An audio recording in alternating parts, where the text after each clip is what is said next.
जय हिंद साथियों, आज का सेशन आप सभी के लिए काफी इंपॉर्टेंट होने वाला है। जैसा कि आप सभी को पता है कि मध्य प्रदेश में जो ओबीसी का रिजर्वेशन है 27% वो कोर्ट के अधीन है, जिसके कारण मध्य प्रदेश में बहुत सारी वैकेंसीज के रिजल्ट नहीं आ पा रहे हैं। जैसे कि मध्य प्रदेश पीएससी, एमपीपीएससी, मध्य प्रदेश आरक्षक भर्ती और मध्य प्रदेश में जो शिक्षक भर्ती हुई उच्च माध्यमिक शिक्षक, उसमें 11 सब्जेक्ट्स में आप देखेंगे तो 27% ओबीसी रिजर्वेशन के हिसाब से ज्वाइनिंग हुई है, तो 5 सब्जेक्ट में 14% के हिसाब से हुई जिनमें ओबीसी का कोर्ट केस था। तो अब क्या होने वाला है नेक्स्ट स्टेप में, अब जो भी वैकेंसीज आने वाली हैं या फिर जिनके भी रिजल्ट्स आने वाले हैं उनमें कितना प्रतिशत रिजर्वेशन होने वाला है, क्योंकि अभी आप देख रहे होंगे एमपीपीएससी हो चाहे एमपीपीवी हो चाहे एमपी ऑनलाइन हो, सारे बोर्ड ये कंफ्यूजन में थे कि 87 के हिसाब से हम ज्वाइनिंग दें या 100 के हिसाब से दें। तो इन सारी जो भी कंफ्यूजन हैं उन कंफ्यूजन को दूर किया है मध्य प्रदेश के एक ऑफिशियल लेटर ने। तो मध्य प्रदेश ने एक ऑफिशियल लेटर जारी किया है, उस ऑफिशियल लेटर में क्या है हम अपनी सरल भाषा में, आसान भाषा में समझने का प्रयास करते हैं, फिर हम देखेंगे इस ऑफिशियल लेटर को। तो हम देखते हैं अपनी भाषा में, जैसे कि टोटल 100 वैकेंसीज हैं या 100% वैकेंसीज हैं, उसमें 87% यानी कि 87 वैकेंसीज मेन सिलेक्शन लिस्ट में होंगी।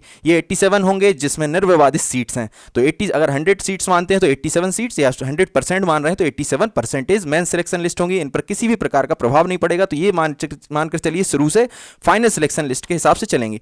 और 13% रिजर्वेशन के हिसाब से आप देखेंगे ओबीसी के लिए देख लें चाहे अनरिजर्व में देख लें 13%, तो 13% रहेंगी प्रोविजनल सिलेक्शन लिस्ट। तो प्रोविजनल सिलेक्शन लिस्ट ओबीसी में भी आने वाली है और यूआर में भी आने वाली है, क्योंकि कोर्ट के अधीन है। कोर्ट का जैसा डिसीजन होगा, जिस साइड जाएगा वो सीट्स उसको मिल जाएंगी। तो 13% ओबीसी के लिए प्रोविजनल सिलेक्शन लिस्ट और 13% हम देखने वाले हैं यूआर के लिए प्रोविजनल सिलेक्शन लिस्ट। इस प्रकार अगर आप टोटल सिलेक्शन लिस्ट देखेंगे तो 113% हो जाएगी, मतलब 13% एक्स्ट्रा है। तो 87 रहेंगी मेन सिलेक्शन लिस्ट, ओबीसी के लिए 13%, प्रोविजनल यूआर के लिए 13%, यानी कि टोटल 113% सिलेक्शन लिस्ट स्टार्ट होगी। जो प्रोसेसिंग स्टार्ट होगी वो 113% से होगी। लेकिन जब फाइनल मेरिट लिस्ट या ज्वाइनिंग लेटर जारी होंगे तब होंगे 87 के हिसाब से, अगर तब तक हाई कोर्ट का डिसीजन नहीं आता है। अगर हाई कोर्ट का डिसीजन आ जाता है तो 13%, अगर ओबीसी की तरफ जाता है मतलब ओबीसी के लिए आ जाता है तो ओबीसी में चली जाएंगी, जो प्रोविजनल सिलेक्शन लिस्ट है फाइनल बन जाएगी। अगर ओबीसी के खिलाफ आता है तो वो 13% यूआर की जो प्रोविजनल सिलेक्शन लिस्ट है वो फाइनल सिलेक्शन लिस्ट बन जाएगी। तो आई होप ये स्लाइड्स के माध्यम से आपको समझ में आ रहा होगा कि जब भी प्रोसेस स्टार्ट होगी, कोई भी वैकेंसी हो, चाहे मध्य प्रदेश के पीवी के द्वारा हो या फिर मध्य प्रदेश पीएससी के द्वारा हो, एमपीपीएससी हो चाहे एमपीपीवी हो चाहे एमपी ऑनलाइन हो, आपकी जो सिलेक्शन प्रोसेस है आपको 113% रिजर्वेशन के हिसाब से स्टार्ट करना होगा। पर जब फाइनल मेरिट लिस्ट जारी होगी, अगर तब तक हाई कोर्ट का डिसीजन नहीं आ जाता है तो आपको फाइनल मेरिट लिस्ट 87 के हिसाब से जारी करनी है। और 13% ओबीसी के लिए और 13% यूआर के लिए आपको करना है प्रोविजनल सिलेक्शन लिस्ट। और जैसे ही हाई कोर्ट का डिसीजन आता है, जब भी आता है, तब तक के लिए आपको इसको प्रोविजनल सिलेक्शन लिस्ट रखना है। और जैसे ही जिस तरफ डिसीजन जाता है, मानकर चलिए ओबीसी के लिए आता है तो ओबीसी के लिए 13% सिलेक्शन, जो प्रोविजनल सिलेक्शन थे उनको फाइनल सिलेक्शन लिस्ट में कन्वर्ट कर देना है। अगर ओबीसी के खिलाफ आता है तो यूआर की जो 13% प्रोविजनल सिलेक्शन लिस्ट है उसको फाइनल मेरिट लिस्ट मान लेनी है।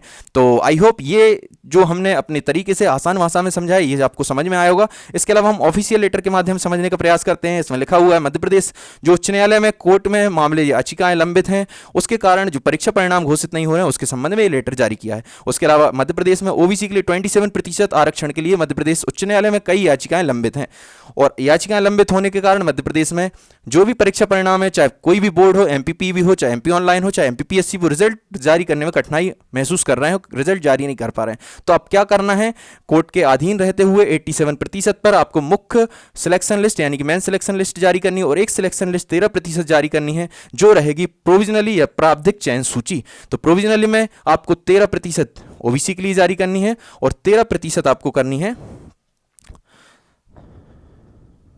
13% आपको करना है ओबीसी के लिए और 13% करनी है अनारक्षित यानी कि यूआर के लिए। जैसा कि हमने अपनी स्लाइड्स में बताया, 13% ओबीसी के लिए, 13% यूआर के लिए, और 13-13 मिलाकर हो रहे हैं 26, यानी कि 113% पर सिलेक्शन प्रोसेस स्टार्ट करना है।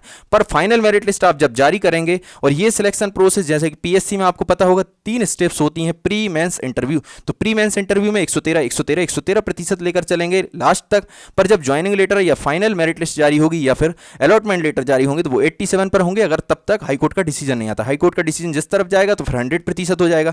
पर जब तक हाई कोर्ट का डिसीजन नहीं आता तब तक फाइनल मेरिट लिस्ट या फिर allotment letter, joining allotment letter आपको 87% के हिसाब से करना, और 13% जो रहेंगे वो होल्ड हो जाएंगे, प्रोविजनल सिलेक्टेड रहेंगे। जब भी हाई कोर्ट का डिसीजन आएगा, जब भी सुप्रीम कोर्ट का डिसीजन आएगा, कोर्ट के अधीन जो भी मामले हैं वो क्लियर हो जाएंगे, फिर जिस तरफ वो मामला जाएगा उस तरफ वो 13% पहुंच जाएंगे। ये ऑफिशियल लेटर है, और हमने अपनी सरल आसान भाषा में समझने का प्रयास किया कि भाई 100% सीट या 100 सीट मान लो, उसमें उसमें से 87 मेन सिलेक्शन लिस्ट है, यानी कि मेन सिलेक्शन लिस्ट है जो आपकी लास्ट तक फाइनल लिस्ट रहेगी। उसके अलावा ओबीसी के लिए 13%, प्रोविजनल सिलेक्शन लिस्ट जारी होगी और यूआर के लिए भी 13% होगी। इस प्रकार हमने देखा कि 113% पर टोटल सिलेक्शन लिस्ट जारी होगी स्टार्टिंग से लेकर अंत तक। जब आपकी फाइनल अलॉटमेंट लेटर जारी होगा यानी कि ज्वाइनिंग लेटर जारी होगा तब 87 पर होगा, और वो 87 होंगे ये मेन सिलेक्शन लिस्ट, इसलिए इसको हम बोल रहे हैं शुरू से ही फाइनल सिलेक्शन लिस्ट। और ये रहेंगे ऑप्शनल में, या तो ये वाली सिलेक्शन लिस्ट फाइनल बनेगी या फिर लास्ट में ये वाली। तो इन दोनों में से एक फाइनल बनने वाली है जब कोर्ट का मामला फाइनल हो जाएगा। कोर्ट के जितने भी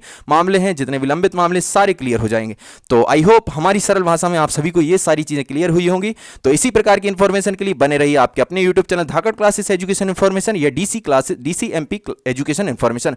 तो आई होप आप सभी को ये सेशन अच्छा लगा होगा। सेशन अच्छा लगा है प्लीज चैनल को सब्सक्राइब करें, वीडियो को लाइक करें, वीडियो को ज्यादा से ज्यादा शेयर करें। जय हिंद, जय भारत।